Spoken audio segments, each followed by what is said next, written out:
सपा सांसद रामजी लाल सुमन द्वारा राज्यसभा में राणा सांगा को लेकर की गई टिप्पणी से उठा विवाद न सिर्फ बरकरार है बल्कि लगातार तूल पकड़ता जा रहा है। राजपूत करणी सेना ने आगरा से लेकर प्रदेश के तमाम हिस्सों में इस मुद्दे को लेकर आंदोलन छेड़ दिया है। बीजेपी पहले ही इस मामले को लेकर आक्रामक तेवर जता चुकी है, तो वहीं इस मुद्दे को लेकर सपाई खेमा ऊहापोह और असमंजस की स्थिति से गुजरता दिखाई दे रहा है, क्योंकि ये क्षत्रिय समाज की भावना से जुड़ा हुआ मुद्दा है। इस वर्ग के वोट बैंक की नाराजगी से समाजवादी पार्टी के भविष्य के समीकरणों पर प्रतिकूल असर पड़ सकता है। फिलहाल इस प्रकरण ने एक बार की फिर से उत्तर प्रदेश की सियासत में क्षत्रिय वोट बैंक से जुड़े पहलुओं को लेकर नई बहस छेड़ दी है। नमस्कार, मैं हूं ज्ञानेश। यूपी का ज्ञान में आज चर्चा करेंगे क्षत्रिय यानी ठाकुर वोट बैंक की सियासत की, इससे जुड़े पहलुओं को जानेंगे, इससे जुड़े आयामों को समझेंगे। कभी राजे रजवाड़े जमींदार शासक रहे क्षत्रिय समाज का अभी भी उत्तर प्रदेश में कई विधानसभा क्षेत्रों में जमीनी स्तर पर मजबूत पकड़, प्रभाव और प्रभुत्व कायम है। आबादी के लिहाज से देखें तो उत्तर प्रदेश में 6 से 7% की आबादी है इस वर्ग की, लेकिन क्षत्रिय वोटरों का उत्तर प्रदेश की सियासत में व्यापक असर बना रहा है। पश्चिमी से लेकर पूर्वी हिस्से तक की कई विधानसभा सीटें ऐसी हैं जहां पर इस वर्ग के वोटर चुनाव में निर्णायक भूमिका निभाते रहे हैं। सूबे में इस बिरादरी से 5 मुख्यमंत्री रहे हैं, तो वीपी सिंह और चंद्रशेखर सरीखी हस्तियां देश के प्रधानमंत्री बने। मौजूदा विधानसभा में 49 विधायक इसी समाज से ताल्लुक रखते हैं, क्षत्रिय हैं। इनमें से सबसे ज्यादा बीजेपी गठबंधन के साथ 43 विधायक हैं, समाजवादी पार्टी से 4 और बीएसपी से एकमात्र विधायक हैं, वो भी क्षत्रिय समाज से ताल्लुक रखते हैं। जनसत्ता पार्टी से राजा भैया हैं। वोट बैंक के तौर पर इस वर्ग की अहमियत को सिलसिलेवार समझने के लिए उत्तर प्रदेश में घटे कुछ घटनाक्रमों पर गौर करते हैं, उसके आईने से, उसके संदर्भ में देखते हैं। कोई 23 साल पहले, साल 2002 का वक्त था। राजनाथ सिंह की सरकार के उत्तर प्रदेश की सत्ता से हटने के बाद मायावती मुख्यमंत्री बनी थी उत्तर प्रदेश की। इसके बाद बीएसपी मुखिया ने निशाना पर साधा, सीधे तौर से अपने निशाने पर लिया कुंडा राजघराने के रघुराज प्रताप सिंह उर्फ राजा भैया को। उन पर लगातार पुलिस का कानून का शिकंजा कसना शुरू कर दिया। उनके खिलाफ पोटा के तहत कार्रवाई करते हुए जेल में भी बंद कर दिया गया। यह जब मुद्दा गरमा रहा था, उस वक्त समाजवादी पार्टी के मुखिया मुलायम सिंह यादव ने सड़क से लेकर संसद तक ऐतराज जताया, तीखा विरोध दर्ज किया। इसके बाद क्षत्रिय समाज के बड़े हिस्से की पसंदीदा पार्टी समाजवादी पार्टी बन गई। साल 2003 में 29 अगस्त 2003 में मुलायम सिंह यादव के नेतृत्व वाली समाजवादी पार्टी ने सत्ता संभाली तो अमर सिंह सर्वाधिक ताकतवर नेता बनकर उभरे। मोहन सिंह, भगवती सिंह सरीखे जो कद्दावर नेता, ये जो समाजवादी पार्टी के नेता थे, चेहरे थे, ये क्षत्रिय समाज में इनका बड़ा सम्मान था। अमर सिंह तो एक बड़े क्षत्रिय नेता के तौर पर भी उभरे। एमवाई यानी मुस्लिम यादव गठजोड़ की राजनीति करने वाले मुलायम सिंह यादव ने क्षत्रिय नेताओं को भी खासी तवज्जो दी, अहमियत दी, और इसी वजह से क्षत्रिय बिरादरी का बड़ा हिस्सा समाजवादी पार्टी से जुड़ता चला गया।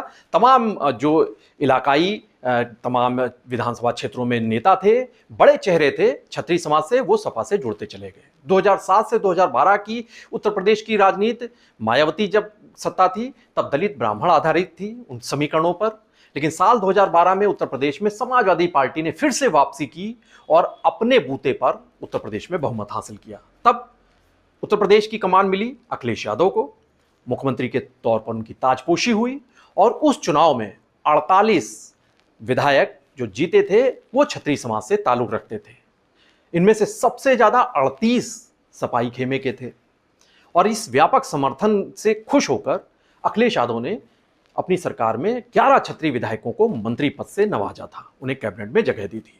हालांकि 2014 में केंद्र में जब मोदी युग का उदय हुआ, उसके बाद से तस्वीर और समीकरण बदलने लगे। क्षत्रिय समाज का अब झुकाव बीजेपी की ओर बढ़ने लगा। पूर्व प्रधानमंत्री चंद्रशेखर के बेटे नीरज शेखर, जो कभी अखिलेश यादव के करीबी माने जाते थे, उन्होंने भी समाजवादी पार्टी को छोड़ दिया और बीजेपी का दामन थाम लिया। इससे बदलाव की बयार का पता चलने लगा। रही सही कसर तब पूरी होने लगी जब अखिलेश यादव और उनके चाचा शिवपाल यादव के बीच में अदावत गहराई। साल 2017 में उत्तर प्रदेश में जब योगी आदित्यनाथ की सरकार बनी, उन्होंने यहां की कमान संभाली, तब से समीकरण तेजी से बदलते चले गए और सपाई खेमे के जो भीतर खाने की चुनौतियां कमजोर होने लगी थीं, जबकि उत्तर प्रदेश में योगी युग का सूत्रपात हो चुका था, शुरुआत हो चुकी थी। विपक्षी खेमों में उथल पुथल मची हुई थी। वो चुनावी हाशिए पर जाते हुए अपने आप को बचाना था, उनके लिए चुनौती हो गई थी। और ऐसे दौर में एक दर्जन से अधिक क्षत्रिय नेता, वो समाजवादी पार्टी से उनका मोह भंग हुआ, वो ज्यादातर बीजेपी में या फिर बीएसपी में भी कुछ लोग शामिल हो गए। मयंकेश्वर शरण सिंह, राजकिशोर सिंह, ब्रजभूषण सिंह, राजा अर्दमन सिंह, कृतिवर्धन सिंह, आनंद सिंह, अक्षय प्रताप सिंह और यशवंत सिंह, ऐसे तमाम दिग्गज सपा नेता थे जिन्होंने पाला बदल लिया, सपा से दामन छुड़ा लिया, झटक दिया। कभी अखिलेश यादव सरकार में मंत्री रहे, कद्दावर नेता थे विनोद कुमार सिंह और पंडित सिंह, उनका कोरोना से निधन हो गया। उनकी वजह से भी उस क्षेत्र में, उनके क्षेत्र में सपा का बड़ा नुकसान हुआ। बड़ी तादाद में सपा के क्षत्रिय नेताओं ने इस पूरे दौर में नया ठिकाना तलाशा और बीजेपी उनको ज्यादा मुफीद लगी। सपा के विधायक राकेश प्रताप सिंह, अभय सिंह, ये बागी तेवर इन्होंने अपनाए और समाजवादी पार्टी छोड़ दी और बीजेपी के बगलगीर हो चुके हैं। कभी समाजवादी पार्टी के बड़े समर्थक माने जाने वाले रघुराज प्रताप सिंह उर्फ राजा भैया, मुलायम सिंह यादव के दौर में तो सबसे ज्यादा करीबी माने जाते थे सपा के। राज्यसभा के चुनाव के दौरान बीजेपी को उन्होंने खुला समर्थन दिया और समाजवादी पार्टी से दूरी बना ली। जनसत्ता पार्टी उन्होंने अपनी स्थापित की और उसके जरिए एक नए सिरे से सियासत को धार देने में जुट गए। चुनाव के समय जब आम चुनाव हो रहे थे लोकसभा के, तब अखिलेश यादव की इनके संग तलखियां जो थी वो सुर्खी का हिस्सा बनी। आपको बताएं कि जो मुलायम सिंह यादव द्वारा स्थापित समाजवादी पार्टी की कमान जब से अखिलेश यादव के हाथ में आई, उन्होंने कई नए प्रयोग करने शुरू किए। पार्टी को मजबूती देने के लिए उन्होंने ओबीसी और मुस्लिम वोटरों के साथ साथ दलित वोट बैंक को साधने की कवायद को भी तवज्जो दी, उसे भी अंजाम देना शुरू किया। साल 2019 के चुनाव के बाद कुछ ऐसा परसेप्शन गया, ऐसा संदेश गया कि मानो समाजवादी पार्टी का क्षत्रिय वोट बैंक से मोह भंग हो गया है, क्षत्रिय लोग बिरादरी से। हालांकि साल 2022 और 2024 का जो विधानसभा चुनाव था, 2024 का लोकसभा चुनाव, इसमें फिर से अखिलेश यादव ने क्षत्रिय वोटरों को अपने पक्ष में लाने की कोशिश जरूर की, लेकिन उतनी कामयाबी उन्हें नहीं मिली। पीडीए यानी पिछड़ा, दलित और अल्पसंख्यक, इस फार्मूले पर ही उनकी सारी रणनीति टिक गई। इस फार्मूले को धार दे रही समाजवादी पार्टी की प्राथमिकता में जो अगड़ा वर्ग, जो सवर्ण बिरादरी जिसको कहते हैं, वो वोटर पिछड़ते चले गए। उसी कड़ी में क्षत्रिय वोटर भी उससे छूटते नजर आए। हालांकि मौजूदा दौर में अभी भी समाजवादी पार्टी में अरविंद सिंह, योगेश प्रताप सिंह, अरविंद सिंह गोप, उदयवीर सिंह और ओम प्रकाश सिंह, ये कद्दावर नेता हैं, दिग्गज चेहरे हैं उत्तर प्रदेश की राजनीति के, जो अभी भी समाजवादी पार्टी के साथ मौजूद हैं। दरअसल ये जगजाहिर है कि अब सपा मुखिया अखिलेश यादव साल 2027 के विधानसभा चुनाव पर पूरी तरीके से फोकस कर चुके हैं।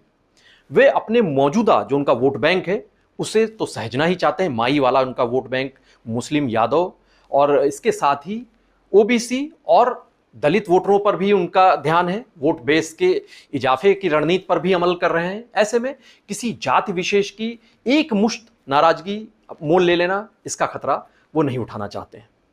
चूंकि क्षत्रिय वोटरों का एक बड़ा हिस्सा लंबे समय तक समाजवादी पार्टी से जुड़ा रहा था, वोटरों का एक बड़ा हिस्सा सपा को समर्थन देता रहा था, लिहाजा इस बिरादरी की सीधे तौर से अगर ये नाराज हो जाती है तो इससे भी अखिलेश यादव जरूर बचना चाहते हैं, ऐसा माना जाता है।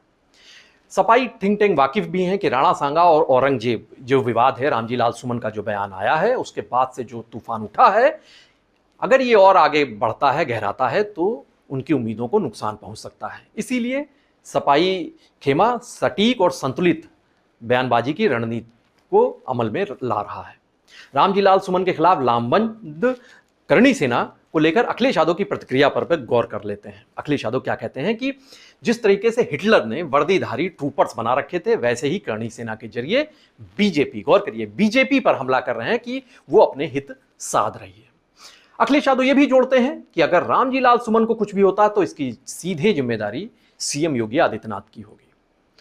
दरअसल जो बयान देते हैं अखिलेश यादव, जो दे रहे हैं इस मुद्दे को लेकर, वो वहां पर एक तरफ तो बीजेपी को निशाना साध रहे हैं, संदेश देना चाहते हैं निशाना साधने के साथ ही कि पूरा राजपूत समाज नाराज नहीं है, बल्कि बीजेपी से जुड़े कतिपय लोगों का आक्रोश आंदोलन की शक्ल में दिखाई दे रहा है। सारा राजपूत समाज तो इस तरीके से साथ नहीं है। बहरहाल इस हकीकत से इनकार नहीं किया जा सकता है कि ये जो राणा सांगा औरंगजेब विवाद को लेकर जो दलित राजपूत एंगल भी उभर रहा है, ये अगर रूप अख्तियार करेगा ये मुद्दा, तो फिर इसका असर समाजवादी पार्टी और बीजेपी पर जरूर पड़ेगा। इसीलिए सियासी दल, खासतौर से समाजवादी पार्टी और बीजेपी बेहद सतर्क हैं और सटीक और सधी हुई रणनीति अपना रहे हैं। उत्तर प्रदेश की तमाम बड़ी और अहम खबरों को जानने समझने के लिए आप बने रहिए पीटीसी न्यूज़ उत्तर प्रदेश के साथ। नमस्कार।